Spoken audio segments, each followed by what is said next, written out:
اما بعد میرے معزز بھائیوں، لائق احترام بزرگوں، میری ماں، میری بہنوں، میرے بچوں،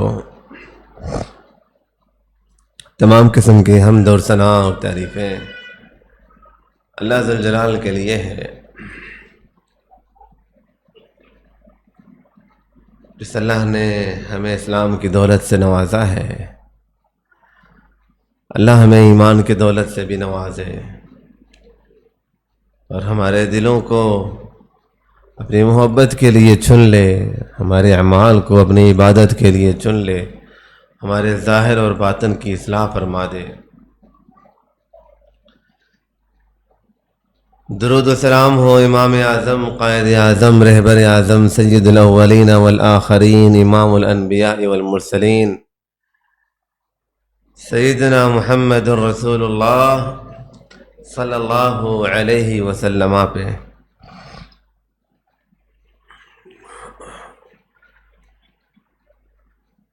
پچھلے جمعے اللہ کی صفات میں سے ایک صفت، اللہ کے ناموں میں سے ایک نام الملک، بادشاہ،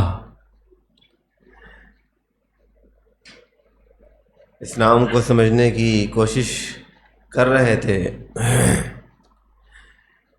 اللہ کے ناموں کو اور اللہ کی صفات کو جاننا اس لیے ضروری ہے، جب تک ہم اپنے رب کو نہیں سمجھتے، ہم اپنے رب کو نہیں پہچانتے، تب تک ہمارے دلوں میں اس کی محبت نہیں آ سکتی، تب تک ہمارے عبادات اس طرح نہیں ہو سکتے جیسے ہونی چاہیے، تب تک ہمارے لیے ان کے احکام، ان کے مناہی، ان کی کتاب، ان کا کلام، ان سب کی عظمت ہمارے دلوں میں تب آئے گا جب ہم اپنے رب کی عظمت کو سمجھیں گے۔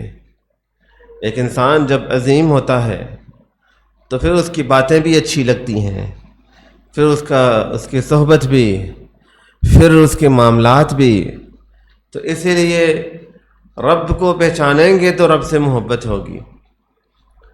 اور میں نے بتایا تھا کہ اللہ تعالیٰ کی صفت الملک، بادشاہ، اس سے ملتا جلتا ایک اور اللہ کا نام ہے، اور وہ ہے المالک، وہ جو مالک ہے۔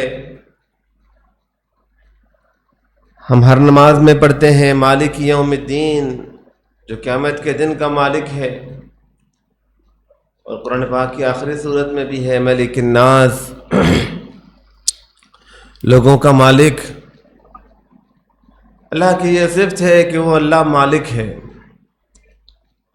اور اللہ کے علاوہ جتنے بھی اللہ کے مخلوقات ہیں وہ سارے کے سارے مالک نہیں ہیں۔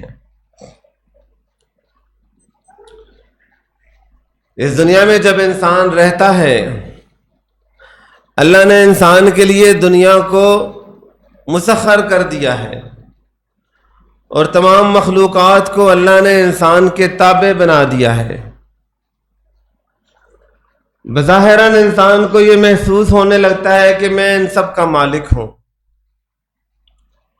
لیکن اس خواب کو دور کرنے کے لیے اللہ نے موت بنائی ہے، جو بتاتی ہے کہ انسان تو مالک اگر ہوتا تو تو چھوڑ کے نہ جاتا۔ یہ زمین اللہ کی ہے، اس زمین کی ساری نعمتیں اللہ کی ہیں، یہ مال اور دولت اللہ کے ہیں۔ اللہ فرماتے ہیں قُلْ إِنَّ الْأَرْضَ لِلَّهِ، کہہ دیں کہ یہ زمین اللہ کی ہے، یورثها من یشاء من عبادہ، جب تک اس کی مرضی ہے کہ زمین کا یہ خطہ، یہ پلاٹ، یہ گھر میرے پاس ہو، تب تک وہ میرے پاس ہے۔ جس دن اس کی مرضی ہوگی کہ نہیں، بس ٹائم پورا ہو گیا، نکلو اس گھر سے، اس دن اس گھر کو چھوڑ کے جانا ہوگا۔ جسے اللہ وارث بنانا چاہیں گے اسی کو وارث بنائیں گے۔ یورثها من یشاء من عبادہ، جسے چاہتا ہے اپنے بندوں میں سے اس کا وارث بنا لیتا ہے۔ چیز اللہ کی ہے، مرضی اللہ کی ہے، جسے چاہے دے، جس سے چاہے لے۔ ایک اور مقام پہ اللہ نے اپنے کچھ نافرمان بندوں کا ذکر کرتے ہوئے فرمایا أَفَرَأَيْتَ الَّذِي كَفَرَ بِآيَاتِنَا، اے اللہ کے رسول کیا آپ نے اس شخص کو بھی دیکھا جو ہمارے آیتوں کو جھٹلاتا ہے؟ وَقَالَ لَأُوتَيَنَّ مَالًا وَوَلَدًا، اور کہتا ہے کہ مجھے مال دیا جائے گا، مجھے اولادیں ملیں گی۔ اطلع الغیب، کیا اس نے غیب کو دیکھ لیا؟ ام اتخذ عند الرحمن عہدا، یا رحمان نے اس کے ساتھ کوئی معاہدہ کیا ہے کہ میں تمہیں زمین دوں گا، تمہیں اولاد دوں گا، تمہیں نعمتیں دوں گا؟ کلا، ہرگز نہیں۔ سنکتب ما یقول، ہم لکھ رہے ہیں جو یہ کہتا ہے۔ ونمد له من العذاب مدا، ہم اس کے لیے عذاب بڑھاتے جائیں گے۔ ونرثه ما یقول، جس چیز پر یہ گھمنڈ کرتا ہے، یہ میرا مال، میری زمین، میرے پلاٹ، میرے گھر، ونرثه ما یقول، ان کے وارث ہم بنیں گے۔ اس کا گھر اس کا نہیں ہے، میرا ہے۔ اس کا مال اس کا نہیں ہے، میرا ہے۔ وَنَرِثُهُ مَا يَقُولُ، اللہ فرماتے ہیں جن جن چیزوں کو یہ کہتا ہے نا میرے ہیں، ان سب کا وارث میں ہوں۔ وَيَأْتِينَا فَرْدًا، اور اس کی دلیل یہ ہے کہ یہ اکیلا ہو کے، اکیلا چل کے میرے پاس آئے گا، نہ اس کی زمینیں آئیں گی، نہ اس کا مال آئے گا۔ ایک دن یہ آئے گا میرے پاس، سب کچھ چھوڑ چھاڑ کے آئے گا۔ یہ میری چیزیں ہیں، میری زمین ہے، میری زمین یہیں کہ یہیں رہ جائے گی۔ یہ زمین کو ساتھ نہیں لا پائے گا، ان چیزوں کو ساتھ نہیں لا پائے گا، کیونکہ مالک میں ہوں۔ انسان تو مالک نہیں ہے۔ جیسے ایک انسان کسی کرائے کے گھر میں رہتا ہے، اس کرائے کے گھر میں رہتے ہوئے اسے سہولیات تو ملتے ہیں، لیکن وہ مالک نہیں ہوتا۔ جب مالک مکان چاہے اس مکان کو خالی کروا لے، ایسے ہی میرے اللہ مالک ہیں، اور جب اللہ کی مرضی ہوگی اللہ اپنے مکان کو خالی کروا لیتے ہیں۔ میرے بھائیوں، اللہ نے قرآن میں ایک اور مقام میں لوگوں کے مال دولت کے بارے میں اللہ فرماتے ہیں وَآتُوهُم مِّن مَّالِ اللَّهِ، مِّن مَّالِ اللَّهِ، یہ لوگوں جو تمہارے پاس مال ہے نا، یہ اللہ کا مال ہے، یہ اللہ کا مال ہے۔ الذی آتاکم، جو مال تمہیں اللہ نے دیا ہے اس میں سے خرچ کرو، یہ میری چیز ہے جو میں نے تمہارے پاس رکھی ہے۔ اگر تم ان چیزوں کو میرے مطابق استعمال کرو گے، اور میں دیکھتا ہوں کہ تم اس زمین کو صحیح سے آباد کرتے ہو، تو میں انعام میں تمہیں اس سے بہتر بدلہ دوں گا، جنت دے دوں گا۔ لیکن اگر تم اس زمین کو صحیح سے نہیں آباد کرتے، اس مال کو صحیح سے استعمال نہیں کرتے، جیسے میں نے کہا ویسے نہیں چلتے، تو یہ مال بھی چھین لوں گا اور بدلے میں جہنم کی آگ دوں گا تجھے۔ یہ میرے اللہ کا نظام ہے، یہ میرے اللہ کا قانون ہے۔ یہ زمین لوگ آتے رہیں گے، جاتے رہیں گے، اور ایک دن اللہ تعالیٰ اس زمین کی روٹی بنا کے جنتیوں کو کھلا دیں گے۔ اللہ کہیں گے میری زمین ہے، میں جو چاہوں کروں۔ اے انسان، دنیا میں اگر تیرے پاس کچھ اختیارات ہیں تو یہ اللہ کی نعمت ہے، یہ اللہ کی رحمت ہے، اللہ کی عظمت اور شان ہے۔ اللہ اپنے کلام میں فرماتے ہیں سورۃ یاسین میں اولم یروا انا خلقنا لهم مما عملت ایدینا انعاما فهم لها مالكون وذللناها لهم فمنها ركوبهم ومنها يأكلون ولهم فيها منافع ومشارب أفلا يشكرون۔ کیا یہ نہیں دیکھتے ہیں؟ انا خلقنا لهم مما عملت ایدینا انعاما، کہ ہم نے ان کے لیے اپنے ہاتھوں سے یہ مویشی بنائے، یہ گائیں اور یہ بیل اور یہ گھوڑے انسان تو نے بنائے ہیں۔ نہیں، یہ تو رب نے بنائے ہیں. مما عملت ایدینا، ہمارے ہاتھوں نے بنائے ہیں. فہم لہا مالکون، اور پھر ہم نے کہا انسان جا، تجھے میں نے اس کا مالک بنا دیا، جا تو مکمل اختیار رکھتا ہے، تیرے کہنے پہ اس نے چلنا ہے، تیرے کہنے پہ اس نے رکنا ہے. تیرا محتاج میں نے بنا دیا، تیرا غلام بنا دیا میں نے اسے، تیرے سامنے جھکا کے رکھ دیا میں نے اسے. تو جب چاہے اسے نچاتا ہے، جب چاہے اسے کھلاتا ہے، پلاتا ہے، بھوکا رکھتا ہے. تجھے میں نے مالک بنا دیا. وَذَلَّلْنَاهَا لَهُمْ، میں نے ان جانوروں کو، انسان تو چیز ہی کیا تھا، میں نے انہیں تیرے سامنے ذلیل کر دیا، جھکا کے رکھ دیا انہیں. فَمِنْهَا رَكُوبُهُمْ، تم سے بڑے جانور ہیں لیکن تم انسان، تم ان پہ سواری کرتے ہو، یہ تمہارے لیے سواری ہے. وَمِنْهَا يَأْكُلُونَ، تمہارا دل کرتا ہے تم انہیں ذبح کر کے کھا جاتے ہو. وَلَهُمْ فِيهَا مَنَافِعُ وَمَشَارِبُ، تمہارے لیے میں نے فائدے کی چیزیں رکھی ہیں، تم ان کے چمڑے کو استعمال کرتے ہو، تم ان کے چیزوں کو استعمال کرتے ہو. وَمَشَارِبُ، ان کے دودھ کو پیتے ہو. أَفَلَا تَشْكُرُونَ، کہ تم شکر ادا نہیں کرتے. انسان، تجھے میں نے ملکیت دی ہے، اور ملکیت اتنی ہی ہے جتنی میں چاہوں، اور تب تک ہے جب تک میں چاہوں. لیکن یاد رکھو حقیقی مالک وہ رب ذوالجلال ہے، اور اللہ تعالیٰ کا مالک ہونا اس کا تقاضا یہ ہے کہ انسان اس اللہ سے مانگے جو حقیقی مالک ہے. تمہیں کسی چیز کی ضرورت ہو تو ان 2 ٹکوں کے مالکوں کے پاس نہ جاؤ جو چند دنوں کے لیے صرف مالک ہیں. ان سے نہ مانگو، ان کے سامنے ہاتھ نہ پھیلاؤ، ان کے سامنے سر نہ جھکاؤ، ان کے ہاں ماتھے مت ٹیکو، بلکہ حقیقی مالک سے مانگو. جس کی چیز ہے وہی دے سکتا ہے، جس کی چیز ہے اگر وہ دینے کو آئے تو کوئی روک نہیں سکتا. اس اللہ سے مانگا کرو. یہ اس مالک کے صفت کا تقاضا یہ ہے کہ انسان جو تیرے پاس مال اور دولت ہے وہ تجھے مغرور نہ بنائے. اللہ کی نعمتوں پہ تکبر نہ کرو، بلکہ اللہ کی نعمتوں پہ اللہ کا شکر ادا کرو. لَإِن شَكَرْتُمْ لَأَزِيدَنَّكُمْ، شکر کرو گے میں اور دوں گا، نہ شکری کرو گے میرا عذاب بڑا سخت ہے. تو اللہ کی جو صفت ہے مالک، آئیں قرآن سے پوچھتے ہیں کہ اللہ، وہ اللہ جو مالک ہے، مالک کا مطلب کیا ہے؟ کن کن چیزوں پہ وہ اللہ مالک ہے؟ قرآن سے پوچھتے ہیں. میرا اللہ فرماتا ہے قُلْ مَنْ يَرْزُقُكُم مِّنَ السَّمَاءِ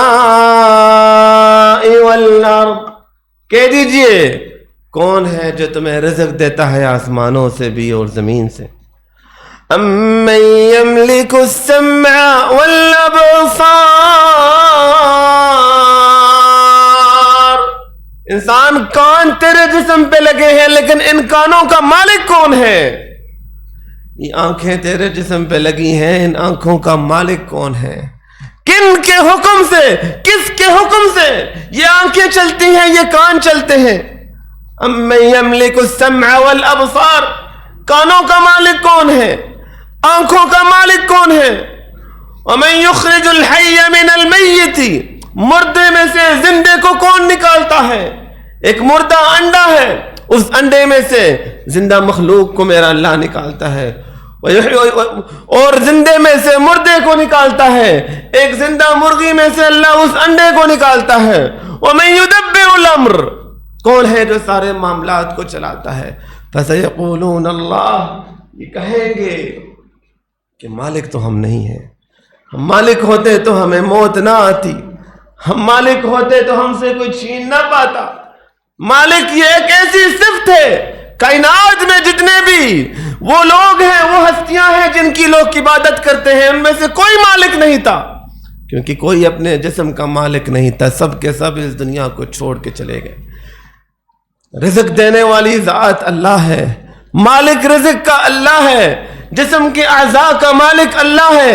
فرماتا ہے قُلْ لَتَعْبُدُونَ مِن دُونِ اللَّهِ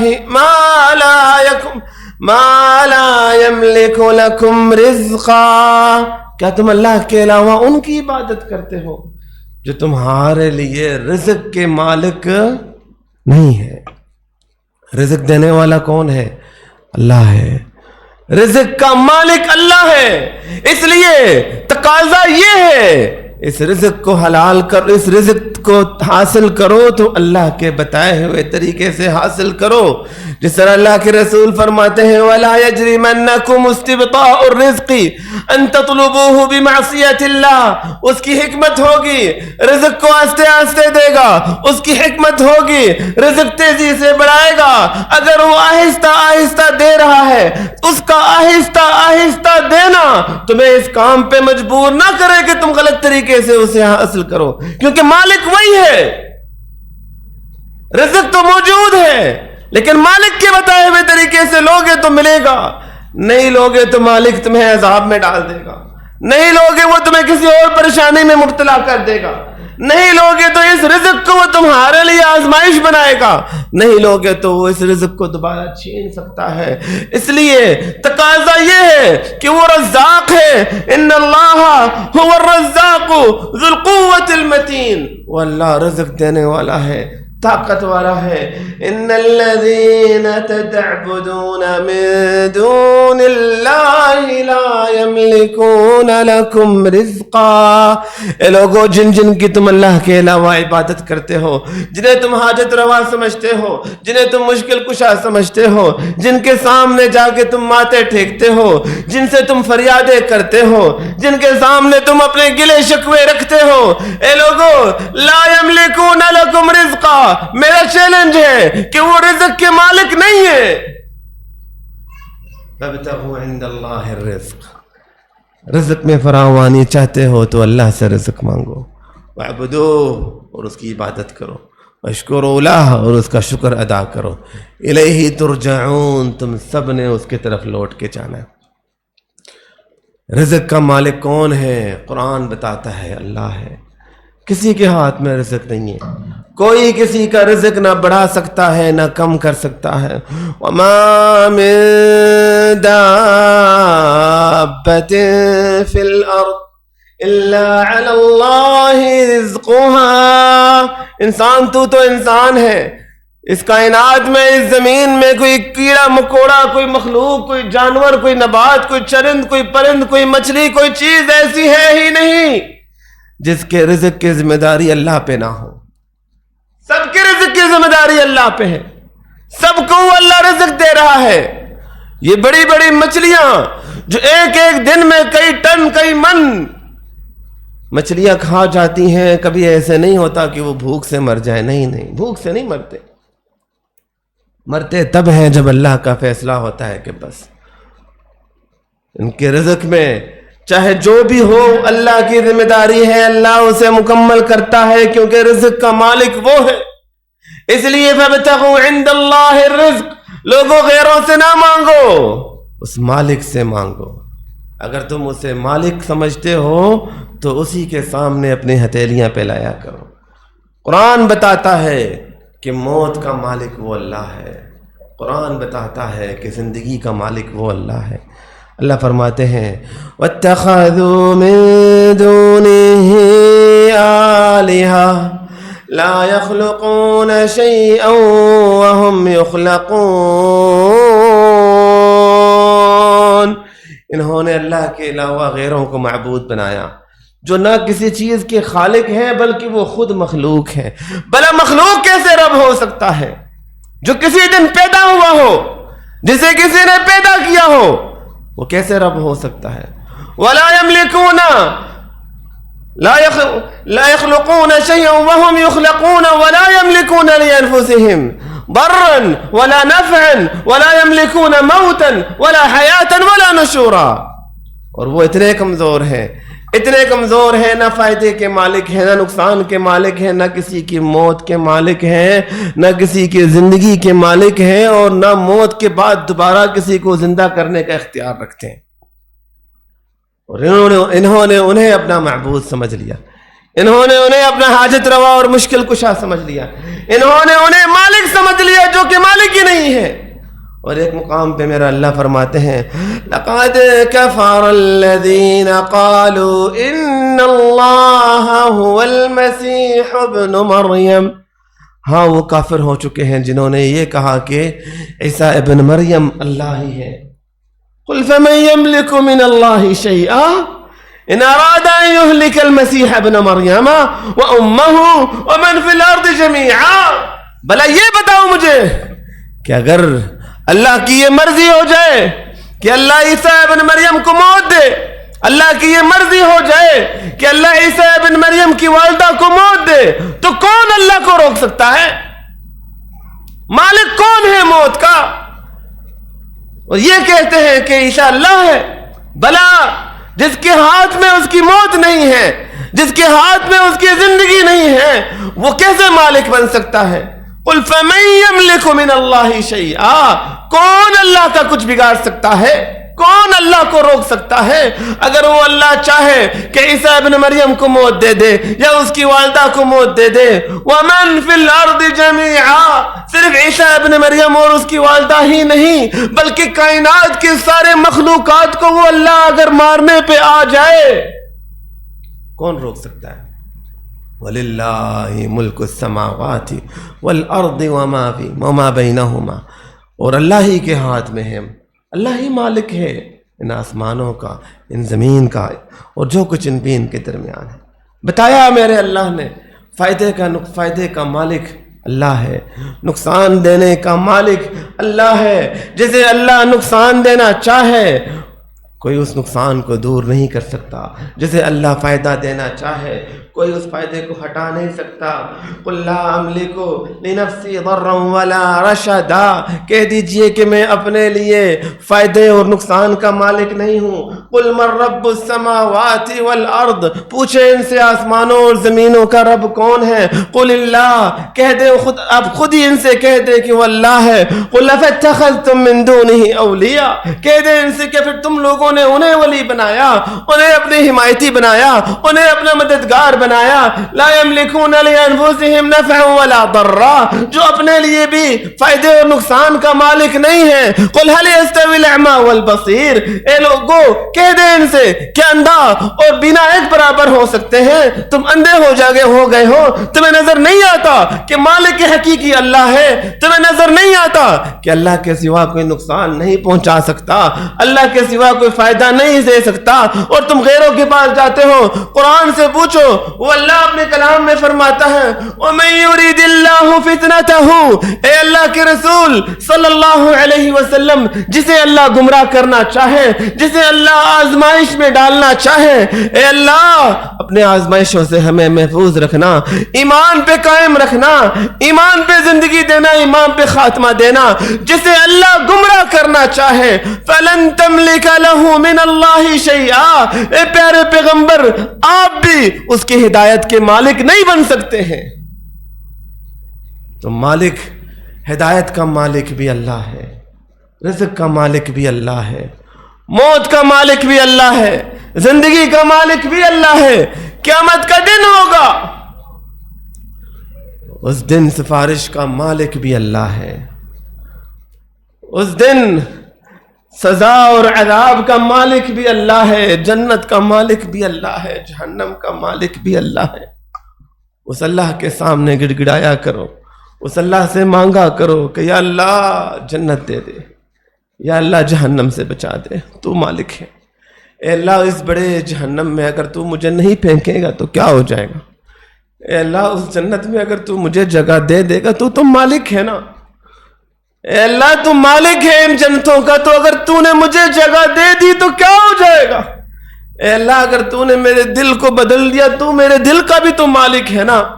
یہ دل بھٹک چکا ہے، یہ دل گمراہ ہو چکا ہے، اے اللہ اگر تو اسے ہدایت دے دے تو کیا ہی بات ہے، تو اس دل کو اگر سوار دے تو کیا ہی بات ہے، تو میرے اعضاء کا تو ہی تو مالک ہے۔ اے اللہ میری خوشیاں تیری طرف سے، میری تکلیفیں تیری طرف سے، میری زندگی تیری طرف سے، میری موت تیری طرف سے، میری خوش نصیبی تیری طرف سے، میری کم بختی تیری طرف سے، میری ہدایت تیری طرف سے، میری گمراہی تیری طرف سے۔ جب سب کچھ کا مالک تو ہے تو اے اللہ کرم فرما دے، اے اللہ ہمارے دلوں کو چن لے، اے اللہ ہمارے اعمالوں کو ٹھیک کر دے، ان اعمالوں کا مالک بھی تو ہے، تیری توفیق سے ہم تیری عبادت کرتے ہیں، تیری توفیق سے ہم تیرے دین کو اپناتے ہیں، تیری توفیق سے ہم نماز ادا کر پاتے ہیں، تیری توفیق سے ہم تیرا ذکر کر پاتے ہیں۔ یہ زبان تیری مرضی کے بنا نہیں چل سکتی، یہ آنکھیں تیری مرضی کے بنا نہیں چل سکتی، یہ کان تیری مرضی کے بنا نہیں چل سکتے۔ تو اے اللہ انہیں اپنے دین کے مطابق چلا دے۔ اللہ سے گڑ گڑا کے مانگے کہ یا اللہ تو توفیق نہیں دے گا تو پھر کون توفیق دے گا، تو ہدایت نہیں دے گا تو پھر کون ہدایت دے گا، تو ہمیں سیدھا نہیں کرے گا تو ہم جیسے بدبختوں کو کون سیدھا کرے گا، اور اے اللہ اگر تو ہمیں معاف نہیں کرے گا تو پھر ہمیں کون معاف کرے گا۔ اے اللہ، اے رحمان، اے رحیم، اے اللہ ہمیں اپنی صفات کو سمجھنے کی توفیق عطا فرما دے، اور ہمارے دلوں میں اپنی محبت ڈال دے، ہمارے دلوں میں اپنی عظمت ڈال دے، اپنی شان ڈال دے، اور ہمیں حقیقی معنوں میں دل کی گہرائیوں سے اپنی عبادت کرنے کی توفیق عطا فرما۔ اقول قولی ھذا واستغفر اللہ لی ولکم ولسائر المسلمین فاستغفروہ انہ ھو الغفور الرحیم۔